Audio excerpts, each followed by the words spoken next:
तो नमस्कार। चुनावी नतीजों का आज दिन है। गुजरात में बीजेपी को प्रचंड बहुमत मिलती हुई दिख रही है और साथ ही हिमाचल में आप देखें तो कांग्रेस को राहत मिली होगी कि वहां पर उसकी सरकार बनने जा रही है, बन सकती है। बहरहाल हम तमाम नतीजों का इंतजार करते रहेंगे, लेकिन इस समय बीजेपी खेमे में सरगर्मी बढ़ गई है, क्योंकि वहां पर जिस तरह से बीजेपी को बहुमत मिली, 12 तारीख को भूपेंद्र पटेल शपथ ग्रहण समारोह होगा। गृह मंत्री अमित शाह ने ट्वीट भी किया है। जी हाँ, और 12 तारीख को जो शपथ ग्रहण समारोह होने जा रहा है उसमें प्रधानमंत्री नरेंद्र मोदी और गृह मंत्री अमित शाह भी मौजूद होंगे। आइए सुन लेते हैं पहले राजीव शुक्ला क्या कह रहे हैं हिमाचल प्रदेश की कांग्रेस की जीत पर।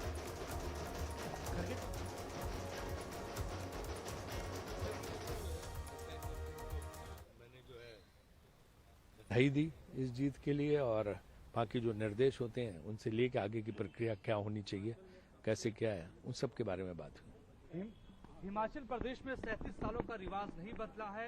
कांग्रेस तो राजीव शुक्ला को आप सुन रहे थे। आपको बता दें कि हिमाचल प्रदेश में कांग्रेस ने जो है वो वापसी की है सत्ता में 5 साल बाद, और वहां पर बीजेपी जो रिवाज बदलना चाहती थी उसमें उसे कामयाबी नहीं मिली है। फिलहाल हम गुजराती खबर पर वापस आते हैं और वहां पर जैसा हमने बताया कि 12 तारीख को दोपहर 2 बजे भूपेंद्र पटेल का शपथ ग्रहण समारोह होगा। उसमें प्रधानमंत्री नरेंद्र मोदी भी हिस्सा लेंगे, गृह मंत्री अमित शाह भी शपथ ग्रहण समारोह में हिस्सा लेंगे। और गुजरात में जो बीजेपी ने ऐतिहासिक जीत हासिल की है उस पर गृह मंत्री अमित शाह ने एक ट्वीट किया है। उन्होंने लिखा है कि गुजरात ने हमेशा ही इतिहास रचने का काम किया है। पिछले 2 दशक में मोदी जी के नेतृत्व में भाजपा ने गुजरात में विकास के सभी रिकॉर्ड तोड़े और आज गुजरात की जनता ने भाजपा को आशीर्वाद देकर जीत के सभी रिकॉर्ड तोड़ दिए हैं। ये नरेंद्र मोदी जी के विकास मॉडल में जनता के अटूट विश्वास की जीत है। और साथ ही उन्होंने ये भी लिखा है कि जिस तरह के झूठे वादे किए गए थे उन्हें भी जनता ने खारिज कर दिया है। तो ये एक तरह से सीधे जो आम आदमी पार्टी के वादे थे निधि, उस पर अमित शाह ने टिप्पणी की है। हम जानते हैं कि आम आदमी पार्टी ने वहां पर मुफ्त बिजली के और तमाम जो वादे किए थे उस पर एक तरह से गृहमंत्री अमित शाह ने कहा है कि गुजरात की जनता ने इन्हें खारिज कर दिया। बिल्कुल, और जिस तरह से गुजरात के परिणाम आए हैं उसका असर देश की राजनीति पर भी पड़ेगा, उसको भी हम गहराई से अखिलेश आपसे ही समझेंगे। हमारे साथ स्टूडियो में इस समय सूर्य प्रकाश मैथिल हैं, बीजेपी के नेता हमारे साथ जुड़े हुए हैं। अन्य नेता भी हमारे साथ जुड़ेंगे मुझे बताया जा रहा है, लेकिन फिलहाल हमारे साथ सूर्य प्रकाश जी ही हैं। सूर्य प्रकाश जी, बीजेपी के लिए इतनी भारी बहुमत जीत, लैंडस्लाइड, पहले कभी इतनी नहीं जीती, इसके क्या मायने, क्या इसका असर होगा? क्योंकि ये सिर्फ एक राज्य की जीत नहीं है, प्रधानमंत्री और गृह मंत्री के गढ़ में इतनी प्रचंड बहुमत मिली है, तो इसका राजनीतिक असर सिर्फ गुजरात तक ही नहीं आगे भी हो सकता है। जी निधि, पहले तो आपको, आपके सभी दर्शकों को भारत माता की जय, वंदे मातरम। देखिए, आज जो प्रचंड, मैं कहूं ऐतिहासिक, अविस्मरणीय जो विजयश्री भारतीय जनता पार्टी को गुजरात में मिली है, इससे पूरा भारत, पूरा विश्व वो आश्चर्यचकित है। क्योंकि ऐसा डेमोक्रेसी में देखा जाता है कि एंटी इनकम्बेंसी होती है, 27 साल का शासन है भारतीय जनता पार्टी का, लेकिन यहाँ एंटी नहीं, प्रो इनकम्बेंसी है। वहां पर लगातार जो वोट परसेंटेज है वो बढ़ा है। अब देखिए, हमारी सीटें बढ़ी हैं। माधव सिंह सोलंकी जी के नेतृत्व में कांग्रेस ने 1964-65 में शायद 149 सीट्स ली थी, और उसके बाद अब भारतीय जनता पार्टी ने जो माननीय प्रधानमंत्री जी के नेतृत्व में ये जो हमारी आई हैं सीटें, और ये मैं आपको बताऊं अभी 160 सीटें तक जाएंगी। ये धीरे धीरे आप देखिएगा ये सीटें बढ़ जाएंगी अभी। और इसका जो सीधा सीधा इंडिकेशन है वो इंडिकेशन ये है कि भारत जो है अब वो दौड़ रहा है। विश्व की 5वीं सबसे बड़ी अर्थव्यवस्था है। निधि, आप समझिए गुजरात क्या है। गुजरात केवल एक राज्य नहीं है, गुजरात भारतीय अर्थव्यवस्था की धुरी है। गुजरात जो है वो मॉडल है पूरे देश के लिए, और गुजरात विश्व भर के अंदर भारत का एक मुखौटा मान लीजिए कि जिस प्रकार से चाइना के शंघाई है, पेचिंग है, और आपका गौनचंग है, कई राज्य हैं, उस प्रकार से भारत का जो फेस कहेंगे वो गुजरात है। नहीं, बिल्कुल। मेरा मायने आपसे पूछने के ये भी थे, एक तरह से आंकलन क्या है। अखिलेश, तो सुबह से ही हम लोग बैठ के विचार कर ही रहे थे कि क्या कारण है जो इतना प्रचंड बहुमत मिली, कांग्रेस का क्यों खराब प्रदर्शन रहा या आम आदमी पार्टी ने किस तरह से वहां पर अपनी अब जगह बना ली है? अखिलेश, आपसे आपका क्या आंकलन आप सुबह से अब तक कर रहे हैं, लेकिन अब जिस तरह से नतीजे अब ये कह रहे हैं 160 होने वाले, लेकिन क्या इसके मायने, क्या असर? देखिए, सबसे बड़ी बात तो ये है कि मोदी ही मुद्दा थे वहाँ पर, और जिस तरह से मोदी को केंद्र में ला करके विपक्षी पार्टियों ने भी कोशिश की और खुद बीजेपी ने भी नरेंद्र मोदी को आगे रख करके चुनाव लड़ा, तो एक तरह से जो उनका पिछले 8 साल का यहाँ केंद्र में और इससे पहले उनका गुजरात में जो कार्यकाल रहा है, उस पर गुजरात की जनता की एक बार फिर से मोहर लगी है। पिछले 2 लोकसभा चुनाव में लगातार सभी की सभी 26 सीटें गुजरात की जनता बीजेपी को वहां पर दे रही है। तो उनका जो चमत्कारिक व्यक्तित्व है और करिश्मा है, वो एक तरह से गुजरात की जनता ने उस पर फिर से अपना विश्वास व्यक्त किया है। दूसरी बात, कांग्रेस पार्टी में जिस तरह से ना तो वो कहीं कैंपेन करते हुए दिखाई दिए, ना ही उनके नेताओं की तरफ से कोई इस तरह का कोई प्रयास किया गया कि जनता के सामने एक सशक्त विपक्ष के रूप में वो मुद्दे उठा सके।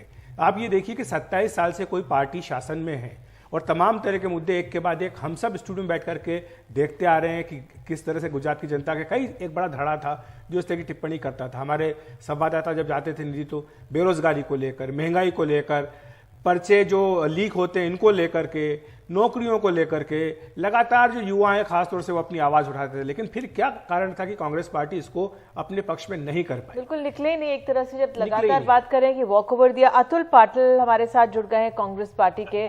अतुल जी, धन्यवाद जुड़ने के लिए, लेकिन शायद वो उनका लाइन चला, मिल आ गए।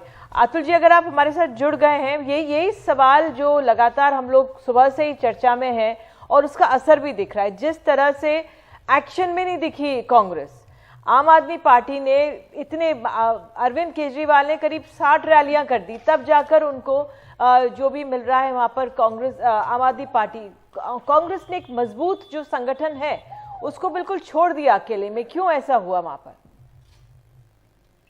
नहीं, मुझे ऐसा लगता नहीं निधि जी कि कांग्रेस ने संगठन छोड़ दिया था। कंफ्यूजन जरूर पैदा हुआ था आपके आने से, क्योंकि आप जीतने के लिए नहीं लड़ रही थी, आप बीजेपी को जितवाने के लिए लड़ रही थी। इसका एक सादा सा उदाहरण देता हूं जिसकी तरफ किसी का ध्यान अभी गया नहीं अभी तक। बहुत दर्दनाक घटना है ये कि जिस जो उप मुख्यमंत्री है दिल्ली के, मनीष सिसोदिया जी, उनके ऊपर कितनी सारी रेड हुई।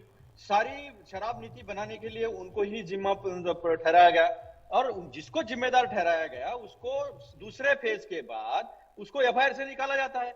उसके बाद आपका जो प्रचार जो है वो नीचा हो जाता है।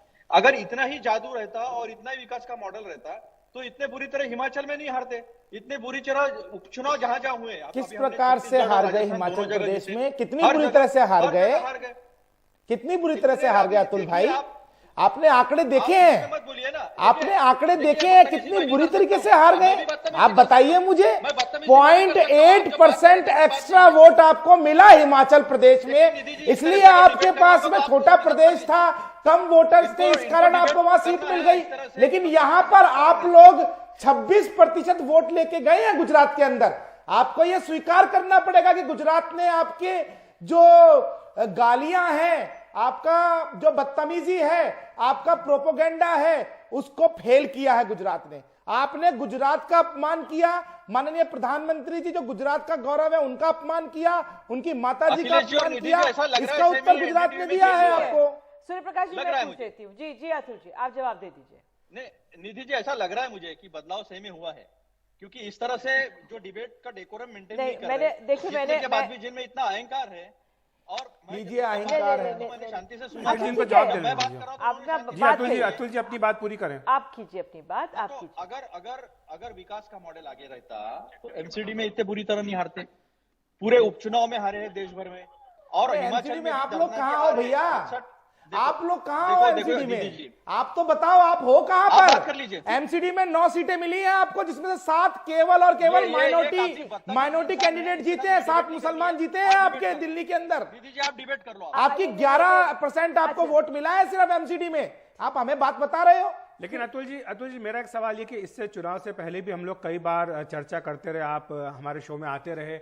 हम जब आपसे ये कहते थे कि कांग्रेस पार्टी कहीं लग नहीं रहा कि प्रचार कर रही है, एक तरह का मूक प्रचार कांग्रेस पार्टी कर रही है, तो आप आप डिनाई करते थे, आप कहते थे कि नहीं इस बात, ये आप जो कह रहे हैं गलत बात है, इस तरह की कोई बात नहीं, कांग्रेस बहुत ज़्यादा मुखर है, खुल करके प्रचार करी। लेकिन अब जबकि परिणाम आ चुके हैं, गुजरात की जनता ने अपना जो मन था बता दिया है, केवल 16 सीटें।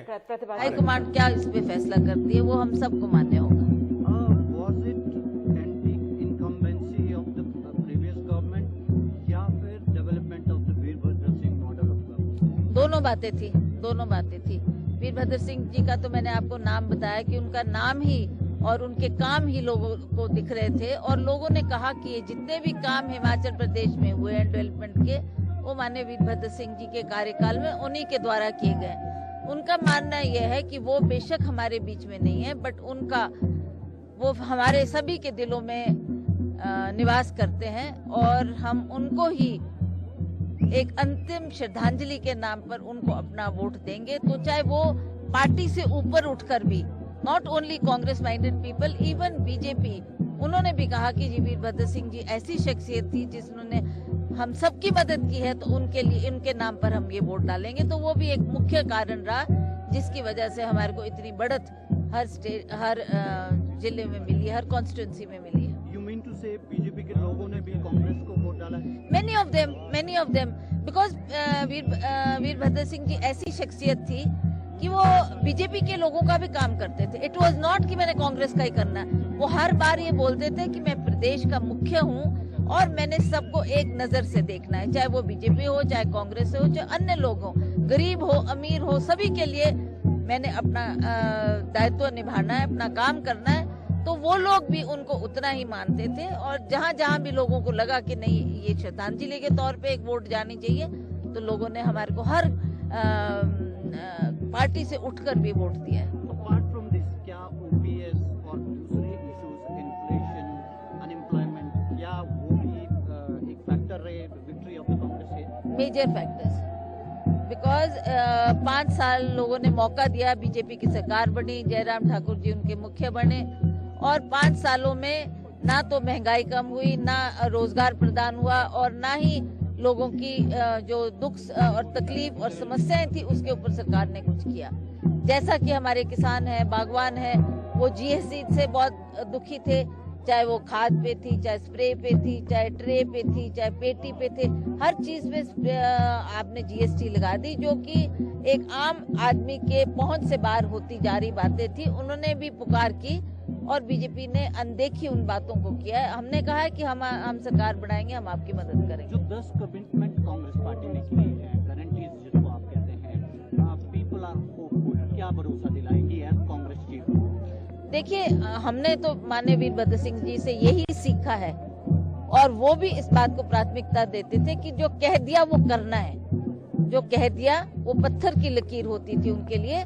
तो हम भी मानते हैं कि अव्वल तो हमको कुछ ऐसी बात कहनी नहीं चाहिए जो नहीं कर सके, पर जो कह दिया उसको करके दिखाना है। तो हमने ये जो बातें की है, चाहे ओपीएस देने की बात की है, चाहे महिलाओं को मदद करने की बात की है, चाहे युवाओं को रोजगार देने की बात की है, ये सारे मुद्दे हमने लोगों को तभी किए हैं जब हम आश्वस्त थे कि हम इन कामों को कर सकते हैं, और जैसे सरकार बनेगी तो हम अवश्य इसके ऊपर ध्यान देकर इन कामों को लागू करेंगे। Virbhadra Singh was a role model for the state in Congress.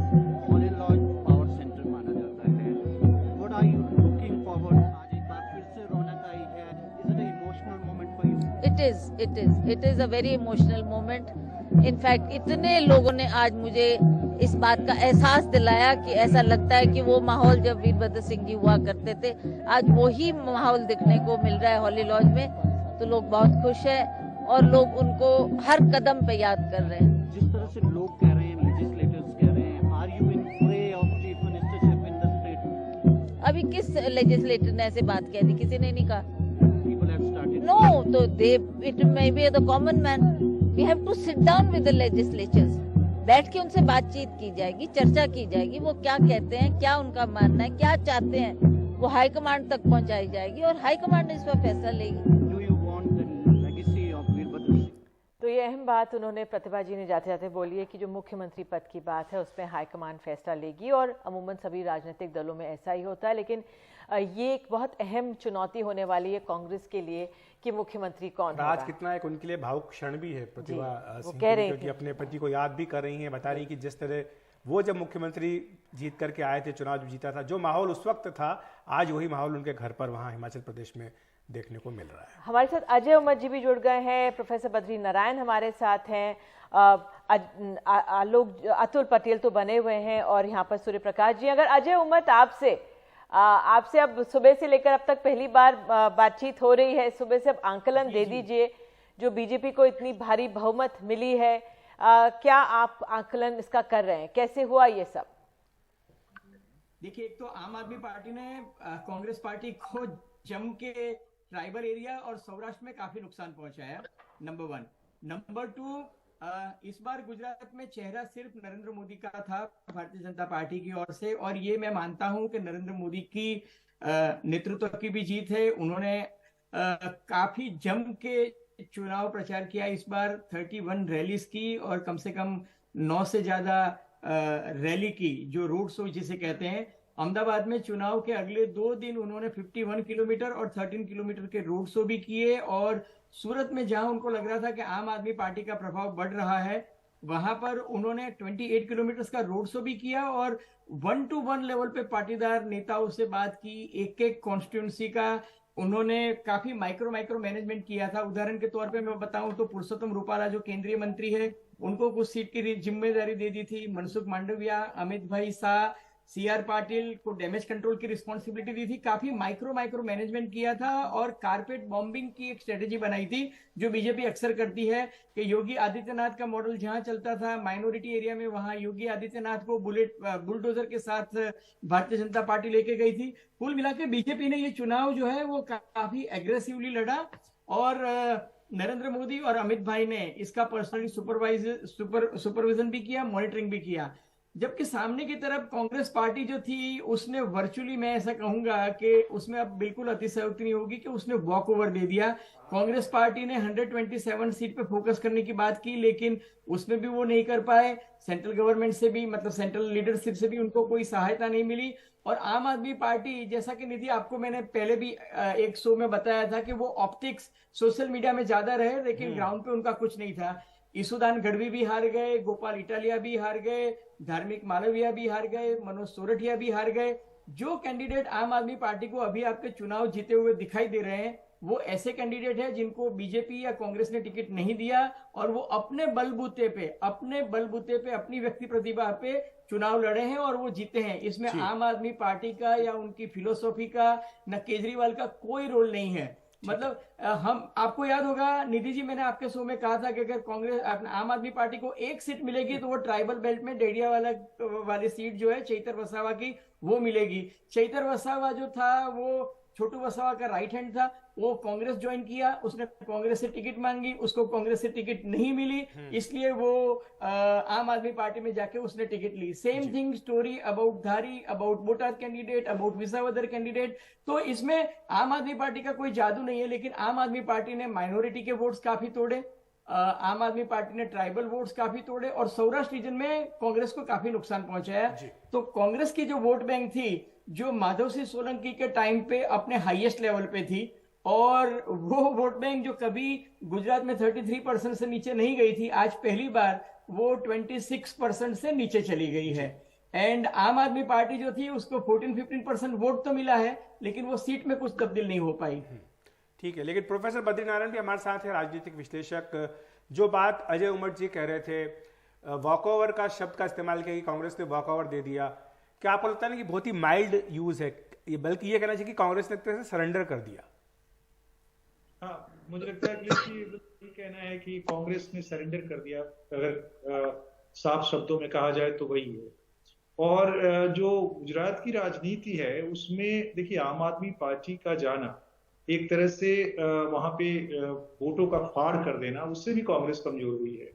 लेकिन जो चुनाव, सवाल है कि जो जिस तरह से बीजेपी ने चुनाव लड़ा है, जिस तरह से नरेंद्र मोदी का ब्रांड इमेज जिस तरह से वहां काम करता है, जो कनेक्ट, साथ साथ जो गुजराती सब नेशनलिज्म का जो एक इंडियन नेशनलिज्म में एक कहते हैं ना उभार, और उसका प्राइड के रूप में नरेंद्र मोदी का होना, और ये सारा एक जो इमोशनल टेक्सचर क्रिएट करता है जिसमें फिर हिंदुत्व भी आता है। हिंदुत्व का पूरी एक चेतना है जो गुजरात में बहुत डीपली फैली हुई है, हर जगह है लेकिन वहां पर ज्यादा प्रभावी है।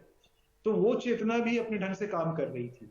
तो ये जो जीत है ये सिर्फ कैंपेन की जीत नहीं है, कैंपेन के साथ साथ जो इमोशनल टेक्सचरिंग है, जो नरेंद्र मोदी की इमेज, उनका कनेक्ट, और साथ साथ जो हिंदुत्व की चेतना, साथ साथ फिर ऑर्गेनाइजेशनल तैयारी जिसमें कि अमित शाह और नरेंद्र मोदी दोनों ने जिस तरह से वहां काम किया, उसका परिणाम, और कांग्रेस का कमजोर होते जाना, कांग्रेस का वॉकओवर दे देना या सरेंडर कर देना, आम आदमी पार्टी का जाके वहां फ्रैक्चरिंग करना, यानी एक तरह से कई जगह वोट फिटवा की भूमिका भी है आम आदमी पार्टी की। लेकिन आम आदमी पार्टी की जो शुरुआत है वो कांग्रेस के लिए हानिकारक होगी, और कांग्रेस को धीरे धीरे आम आदमी पार्टी वहां से डिस्प्लेस भी कर सकती है अगर कांग्रेस ठीक से सर्ट नहीं करेगी, तो ठीक से तैयारी नहीं करेगी, ठीक से नहीं लड़ेगी।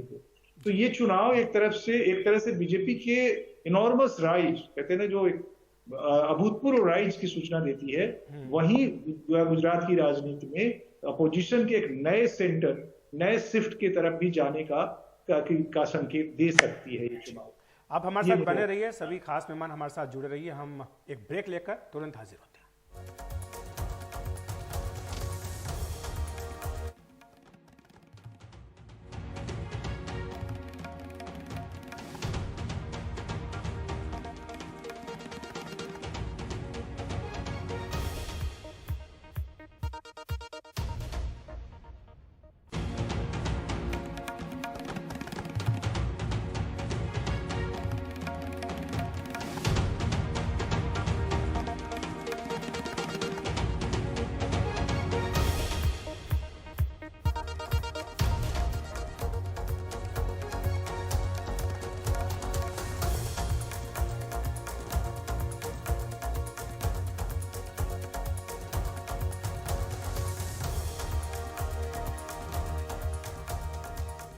तो जहां गुजरात में बीजेपी ने ऐतिहासिक जीत हासिल की है, 7वीं बार सत्ता में वापसी की है, अब से कुछ देर बाद पीएम नरेंद्र मोदी बीजेपी मुख्यालय में पहुंचने वाले हैं। वहां हमारे सहयोगी हिमांशु शेखर मौजूद हैं। उन्होंने कुछ देर पहले बात की है केंद्रीय मंत्री पुरुषोत्तम रूपाला से, जिन्होंने गुजरात चुनाव में पार्टी की ओर से एक बड़ी भूमिका निभाई है। गुजरात में लगातार 7वीं बार भाजपा को सफलता मिली है। मेरे साथ पुरुषोत्तम रूपाला हैं, वरिष्ठ बीजेपी के नेता, गुजरात की राजनीति को अच्छी तरह समझते हैं और भारत सरकार में कैबिनेट मंत्री हैं। लेफ्ट फ्रंट की सरकार ने इससे पहले पश्चिम बंगाल में 7 बार चुनाव जीता था। अब बीजेपी ने उस रिकॉर्ड की बराबरी की है।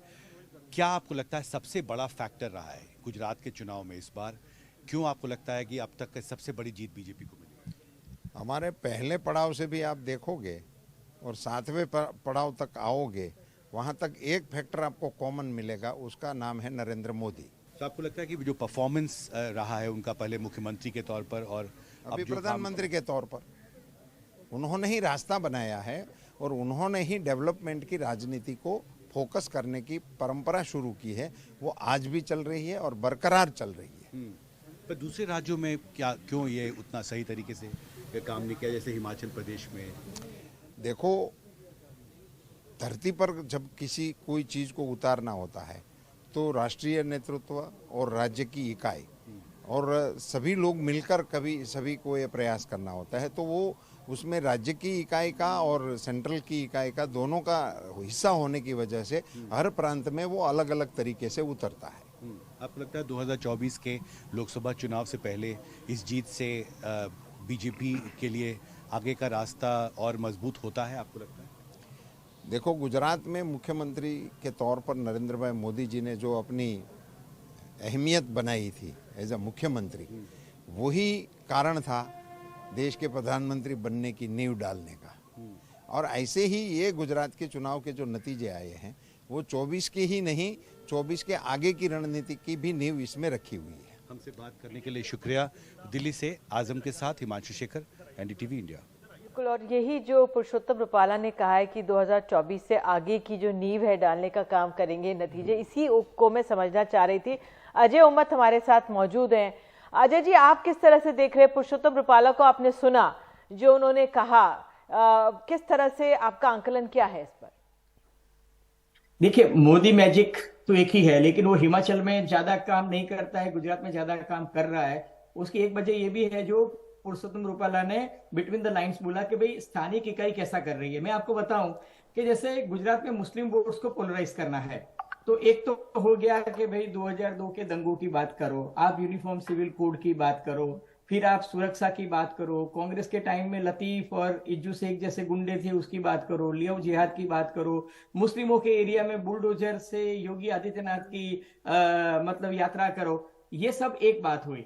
दूसरी तरफ क्या करते हैं कि जहां मुस्लिम कैंडिडेट्स हैं वहां, जैसे मैं आपको उदाहरण के तौर पे बताऊं, सूरत में लिम्बायत करके एक एरिया है, वहां पर 36 मुस्लिम कैंडिडेट्स जो है उसको उतारा जाता है, क्योंकि 86,000 मुस्लिम वोट्स हैं, तो वहां 36,000 मुस्लिम कैंडिडेट्स को उतारा गया है। अब ऑब्वियस है कि उसमें मुस्लिम वोट का ध्रुवीकरण हो जाएगा और सामने बीजेपी का जो हिंदुत्व वाला हिंदू मतलब कैंडिडेट है वो डेफिनेटली चुनाव जीतने वाला है, क्योंकि मुस्लिम वोट जो है वहां पोलराइज होता है।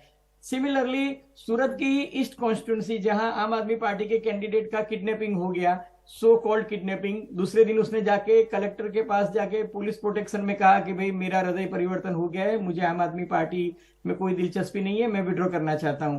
उस कॉन्स्टिट्यूंसी में 95,000 मुस्लिम वोटर्स थे, कुल 2,03,000 की वो कॉन्स्टिट्यूंसी थी।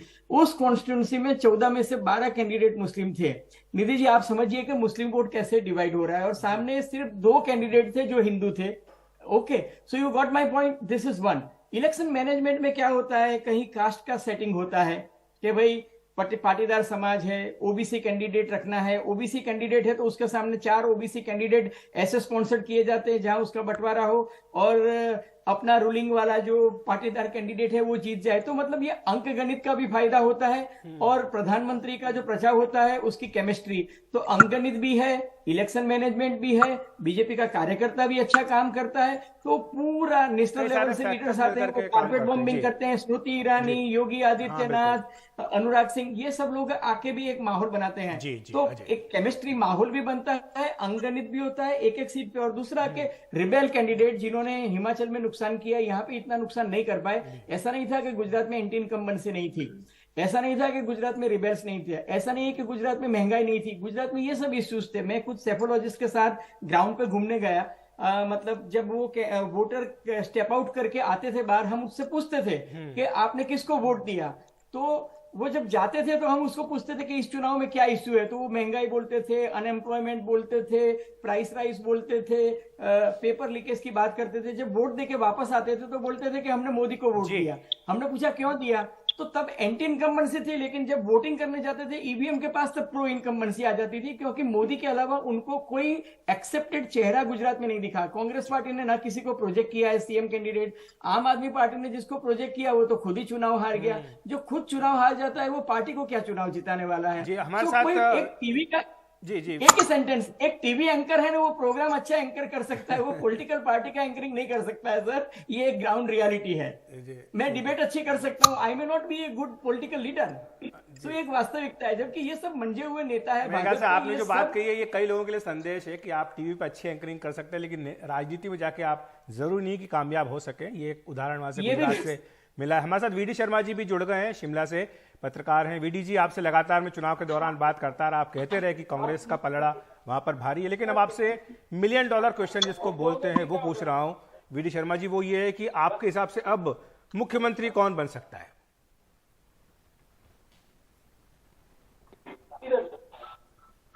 अखिलेश जी मुझे पूछ रहे हैं आप? हाँ जी, आपसे पूछ रहा हूँ वीडी शर्मा जी।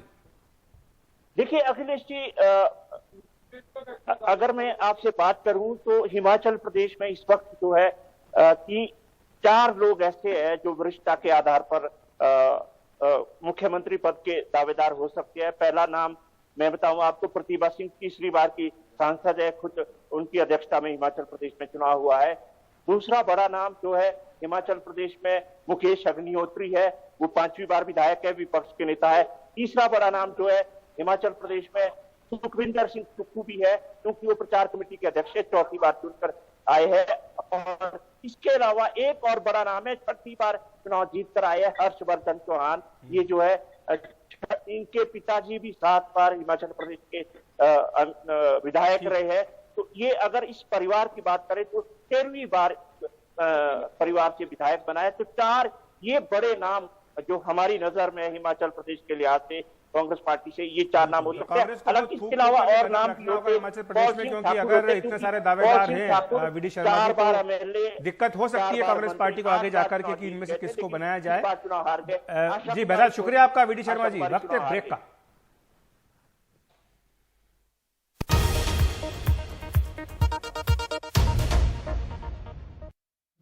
अभी तक 39 लाख के करीब वोट मिल चुके हैं और अभी गिनती जारी है, अभी और भी वोट मिलेंगे।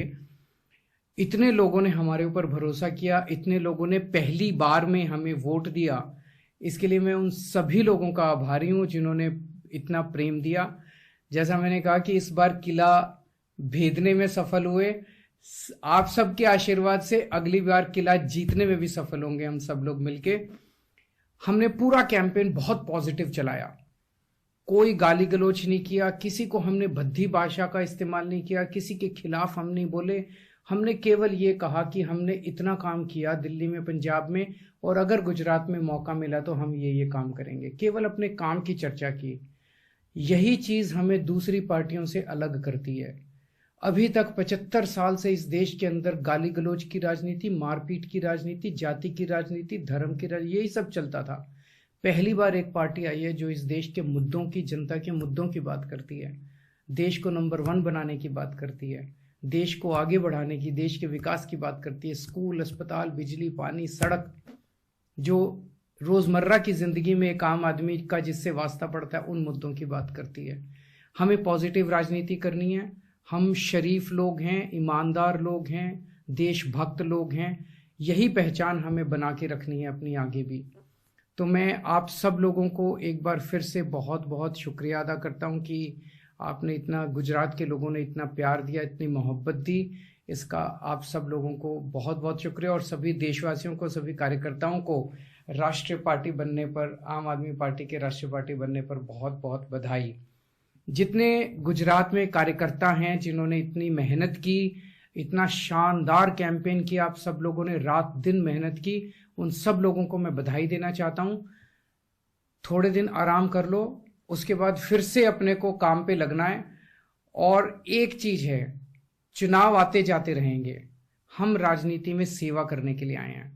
वो सेवा बंद नहीं होनी चाहिए। ऐसा नहीं कि अब चुनाव हो गया, अब हम अपने अपने घर चले जाएं और हम अपने लोगों की सेवा करो, अपने समाज की सेवा करो, अपने गांव की सेवा करो, अपने मोहल्ले की सेवा करो। कहीं कोई दुखी हो, चाहे वो किसी भी पार्टी का हो, उसकी हमेशा सेवा करनी है। चाहे वोट मिले ना मिले, वोट मिलेंगे, अच्छा काम करोगे वोट भी मिलेंगे, लेकिन केवल वोट के लिए अपने को काम नहीं करना। बहुत बहुत शुक्रिया।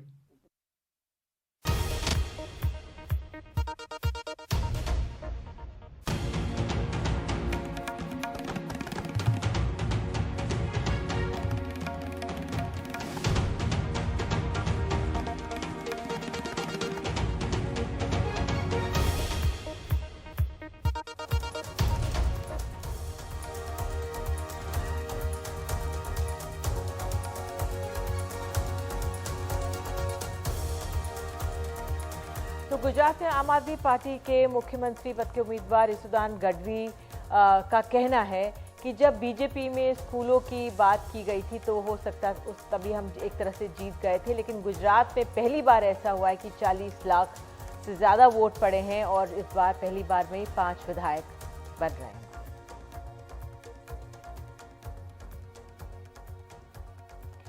अच्छा, मुझे लगा हम उनका कहना हम दिखाएंगे, लेकिन ये अपने आप में अहम है। और हमने अरविंद केजरीवाल को भी कहते हुए सुना है कि किस तरह से यहाँ पे अगर सूर्य प्रकाश जी, जो आम आदमी पार्टी है उसका गुजरात में जो जीत जितनी भी उसको मिली है, उससे उसको एक राष्ट्रीय पार्टी का दर्जा मिल गया, ये अपने आप में अहम है उसके लिए। बिल्कुल, ये बात तो बिल्कुल सही है कि अब आम आदमी पार्टी राष्ट्रीय पार्टी बन गई।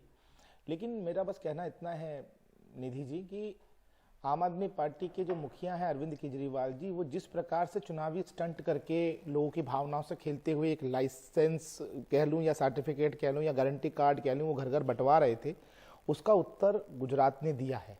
गुजरात ने ये कह दिया कि हम लोग फ्री के मुफ्तखोर नहीं हैं, हम कमा के खाने वाले लोग हैं, हम इसमें विश्वास करते हैं। ठीक है, यही बात मैं आगे लेकर के जाऊंगा, अजय उमर जी से सवाल पूछूंगा, लेकिन ईसुदान गढ़वी की जो बात हम कर रहे थे, आइए सुन लेते हैं। देखिए, आम आदमी पार्टी पहली बार 182 पे लड़ने आई और हमें बहुत गर्व से कहते हैं कि 40 लाख से ज़्यादा लोगों ने आम आदमी पार्टी को वोट किया है। ये अपने आप में बहुत बड़ी बात है। उससे पहले हमारी जीत तब हो चुकी थी जब स्कूल पे बात करने भाजपा ने शुरू कर दिया था। स्कूलें बनवा रही थी, मुद्दों की राजनीति हमने शुरू की थी गुजरात में, और पहली बार में हमारे 5 से 6 उम्मीदवार विधायक बन रहे हैं। वो भी एक बहुत बड़ी बात है। हालांकि हमने अपेक्षा की थी शायद उतना नहीं हो पाया होगा। तो हमारे साथ हमारे खास मेहमान बने हुए हैं। उमर जी, मैं आपके पास आना चाहूँगा। आपने सुना होगा ईसुदान गढ़वी ने जो बात कही, आम आदमी पार्टी यही अपनी उपलब्धि बता रही है कि 40 लाख वोट उन्हें मिले हैं, पहली बार में 5 विधायक उनके बन गए। वो जो एजेंडा चलाना चाहते थे उस पर बीजेपी को ले आया, ये दावा भी कर रहे हैं। लेकिन क्या आप मानते हैं कि भविष्य में चलकर आम आदमी पार्टी एक चुनौती बन सकती है बीजेपी के लिए गुजरात में?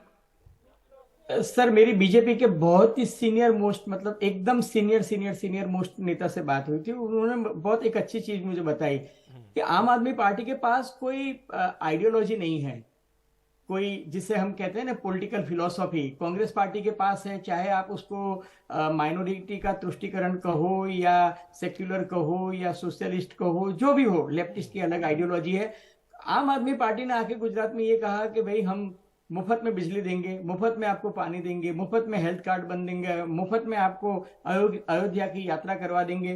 सर, गुजरात के लोग जो है ना वो मनी, पैसा कैसे कमाना, पैसा कैसे यूज करना और पैसा कहाँ इन्वेस्ट करना और पैसे का एक एक चीज का हिसाब करने वाले बनिए लोग हैं।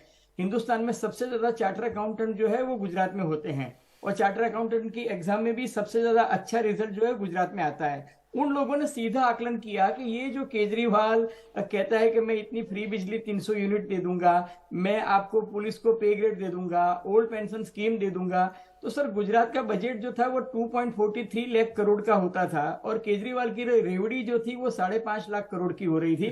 तो गुजरात के लोगों ने समझ लिया कि यार ये मतलब ये टू बी वेरी ऑनेस्ट ये बेवकूफ बनाने वाली बात है, ये कुछ डिलीवरी नहीं हो पाएगी। दूसरा कि सर उन्होंने हर जगह जाके, मतलब वो किसी पुलिस के यहाँ चले गए तो बोले मैं पुलिस को पे ग्रेड दे दूंगा, फिर उन्होंने फॉरेस्ट ऑफिसर को कहा कि मैं आपके 7th पे कमीशन दे दूंगा। तो वो नड्डा जी ने कहा था कि भाई देना एक ना देना दो, तुम्हारे पास कुछ है नहीं, तुम सरकार में आने वाले नहीं हो, तुम हर एक जगह जाके मैं आपको बताऊं कि वो फौजियों के फंक्शन में चले गए तो बोले कि वो दिल्ली सरकार ने नहीं दिया है, मैं फौजियों को बोले अगर 1 करोड़ रुपया ये दे दूंगा और सबको बोले ओल्ड पेंशन के मतलब वन रैंक वन पेंशन दे दूंगा। अब वो उनके परिप्रेक्ष्य में ही नहीं आता है। वो 1 रैंक 1 पेंशन जो है सेंट्रल गवर्नमेंट देने वाली है, मतलब काफी मतलब इररिस्पॉन्सिबल उन्होंने प्रॉमिस की है। लेकिन कांग्रेस पार्टी का मैं आपको बताऊं निधि जी कि इस बार कांग्रेस पार्टी को अहमद पटेल की जो कमी जो थी वो सबसे ज्यादा खली। क्यों? क्योंकि अहमद पटेल एक ऐसे आदमी थे, उनकी छत्र छाया रहती थी। अगर पार्टी में कहीं डैमेज कंट्रोल करना है तो अहमद पटेल करेंगे, अगर पार्टी में कोई रिबेल खड़ा हो गया तो उसको अहमद पटेल समझाएंगे, सोनिया जी को कुछ मैसेज देना है, राहुल जी से कुछ कहलवाना है, किसी नेता को बोलना है कि भाई मोदी जी को गाली नहीं देनी है, बराबर है, उनको रावण नहीं कहना है, उनको औकात बताने वाली बात, तो वो इमीडिएटली पॉलिटिकल लाइजनिंग कर लेते थे, डैमेज कंट्रोल कर लेते थे, फीडबैक देते थे हर एक को। और दूसरा कि ये मुस्लिम वोट जो बटा वो मुस्लिम वोट नहीं बटने देते थे, क्योंकि मुस्लिम में जो भी खड़े होते उनको अहमद भाई की एक 2 आंख की शर्म रहती थी। और कांग्रेस पार्टी में जो गुटबंदी है, भरत सोलंकी का ग्रुप, अर्जुन मोढवाडिया का ग्रुप, तुषार चौधरी का ग्रुप या अमरीश, तो ये सब ग्रुप को जो थे वो अलाइन करते थे कि शक्ति सिंह को भी वो समझा सकते थे, अर्जुन भाई को भी समझा सकते थे। तो कांग्रेस पार्टी के काफी लोगों को लगता है कि भाई दिल्ली में उनको सुनने वाला कोई माई बाप ही नहीं रहा। दूसरा सबसे बड़ी बात कि फाइनेंशियल अरेंजमेंट, अहमद भाई होते थे तो इंडस्ट्रियलिस्ट उनके फोन भी उठा लेते थे, कहीं से मदद भी मिल जाती थी।